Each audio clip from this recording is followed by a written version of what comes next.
कोशिश करूंगी कि मैं उस हैवान को वहीं के वहीं खत्म कर पाऊं। इसके बाद उर्मिला तेज कदमों के साथ घर वापस आती है। दिन बीतता है, रात का अंधेरा छाने लगता है। शालिनी खाना खाकर सोने चली जाती है और उर्मिला लगातार उसके गहरी नींद में सो जाने का इंतजार करने लगती है। जिसके बाद उर्मिला दबे कदमों से शालिनी के कमरे में पहुंच गई। मुझे ये करना ही होगा। अब उर्मिला ने धीरे धीरे शालिनी के पेट पर पंडित जी का दिया सिंदूर लगाना शुरू किया। उर्मिला के हाथ बुरी तरह से कांप रहे थे। उसके एक हाथ में चाकू था जिससे वो पेट काटने वाली थी। उर्मिला ने एक नजर शालिनी के चेहरे की तरफ देखा और फिर डरते हुए उसके पेट पर चाकू चलाना शुरू किया। कमाल है, मैं इसका पेट काट रही हूँ और ये आराम से सो रही है।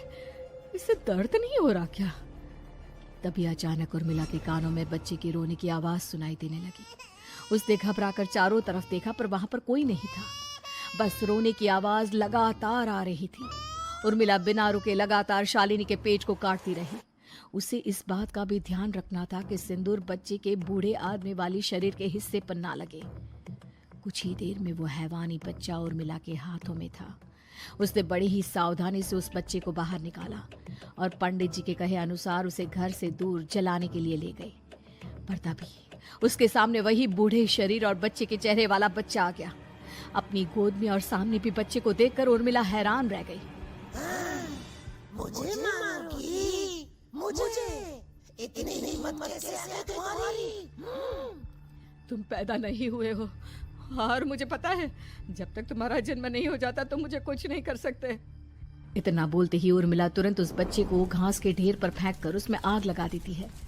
जिसके तुरंत बाद वो बूढ़े आदमी के शरीर और बच्चे के चेहरे वाला अजीब तांत्रिक का भूत भी वहां से गायब हो जाता है। कुछ देर बाद उर्मिला घर पहुंचती है तो वो ये देखकर हैरान रह जाती है कि शालिनी का पेट अपने आप जुड़ चुका था। शुक्र है भगवान का और उन पंडित जी का, अब सब ठीक हो जाएगा। सुबह शालिनी सोकर उठती है तो अपना पेट देख बुरी तरह घबरा जाती है। चाची, चाची ये सब क्या हो गया? मेरा पेट अचानक कम कैसे हो गया? मेरा बच्चा कहाँ गया चाची? बेटी, वो बच्चा नहीं, एक खतरनाक तांत्रिक था जो तुम्हारे कोख से जन्म लेकर सबको मार देना चाहता था। वो पैदा होते ही तुम्हारी जान भी ले लेता, इसलिए मैंने पंडित जी के बताए उपाय से उसका खात्मा कर दिया है। अब सब ठीक है। शालिनी को उर्मिला की बात समझ में नहीं आती। जिसके बाद शालिनी को पूरी बात उर्मिला आराम से समझाती है। अब वो दोनों ही भगवान का शुक्र अदा करती हैं